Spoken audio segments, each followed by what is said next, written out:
Hello everyone, আবার নতুন একটা ভিডিওতে তোমাদের জানাই স্বাগত। আশা করি তোমরা সবাই ভালো আছো, কিন্তু আমি আবার ভালো নেই, কারণ আমার খুব ঠান্ডা লেগেছে, সর্দি কাশি সমস্ত কিছু হয়ে গেছে। আবার বুঝতে পারছি না কেন হয়েছে, কেন এত ঠান্ডা লেগেছে।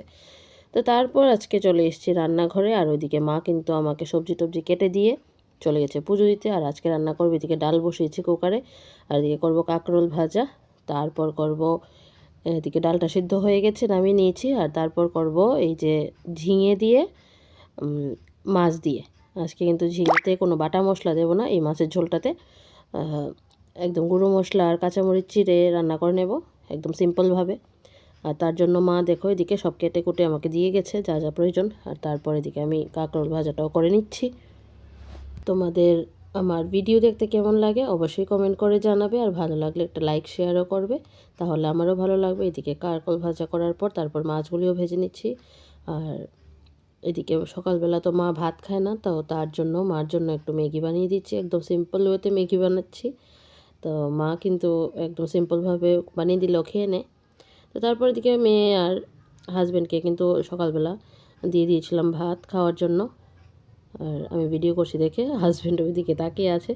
ওনার একটা মর্জি আছে, সব সময় কিন্তু ভিডিওতে তাকাতে চায় না, কোনো কোনো সময় রিলস বানালে আবার তাকায়। তো যার যেটা মানে মর্জি আর কি। তো তারপর এদিকে দেখো আমি এখানে মাছের ঝোলটা কিন্তু বানিয়ে নিচ্ছি। যদি তোমাদের রেসিপি লাগে তাহলে কমেন্টে জানাবে, আমি রেসিপিটা দিয়ে দেব। এদিকে মাছ রান্না করার পর তারপর মা আবার আম কেটেছিল, ও একটা আম খেয়েছি। আমটা খেয়ে যেমন আমার গলাটা আরও খুশখুশি করছে, বুঝতে পারছি না মানে হঠাৎ করে কেন আমার এত ঠান্ডা লেগে গেছে। হয়তো ওই দিন শনিবারে, গত শনিবারে একটু বৃষ্টি ভিজেছিলাম হাটে যাওয়ার সময়, তার থেকেই হয়তো হয়ে গেছে ঠান্ডাটা। আমার থাইরয়েড থাকার কারণে কিন্তু মানে ঠান্ডা বা গলার প্রবলেম বেশি হয়ে যায়, তাড়াতাড়ি হয়ে যায় আর কি। তো তারপর এদিকে কিন্তু আমার মাছের ঝোল রান্নাটা কমপ্লিট। আর এদিকে আজকের মেনু এই যে কাঁকরোল ভাজা, ডাল আর মাছের ঝোল। মাছের ঝোলে ধনেপাতা দিয়ে একদম মানে রেডি হয়ে গেছে। ধনেপাতাটাও একটু বেশি করে দিয়েছি, ওই দিন আমার বোনের হাজব্যান্ডে আমাদের বাড়িতে আসার সময় কিন্তু নিয়ে এসেছিল। তো তারপর লাঞ্চ সেরে কিন্তু রেডি হয়ে গিয়েছিলাম। তো কোথায় যাব সেটা ভিডিওটা দেখলে বুঝতে পারবে। আর আমার গলার ভয়েসটা একটু ইগনোর করবে তোমরা, কারণ আমার গলার অবস্থা খুবই খারাপ, হয়তো বুঝতে পারছো তোমরা। আর আমরা একদম পুরোপুরি রেডি, আমি আর মা যাব। আর বাবাইকে রেখে গিয়েছিলাম আমার ছোটো জায়ের কাছে। তো মানে মামা শ্বশুরের ঘরে, ছোটো মামা শ্বশুরের ঘরে। ওর কাকি আছে, ওর কাকাই আছে, ওদের কাছে ও থাকবে। আর বইপত্র দিয়ে গেছি, পড়াশোনা করবে। তো বাবাইকে আসলে আমি ভিডিওতে একটু কমই আনতে চাই, কারণ ওর এখন পড়াশোনা করার সময়।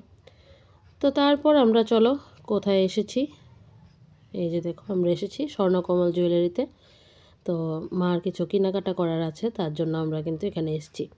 আর এই দেখো এখানে ব্যাঙ্গেলসের কালেকশন খুবই সুন্দর সুন্দর, মানে খুব সুন্দর লাগছে সবগুলি। আমার না এসব জিনিস দেখলে সবগুলিই ভালো লাগে।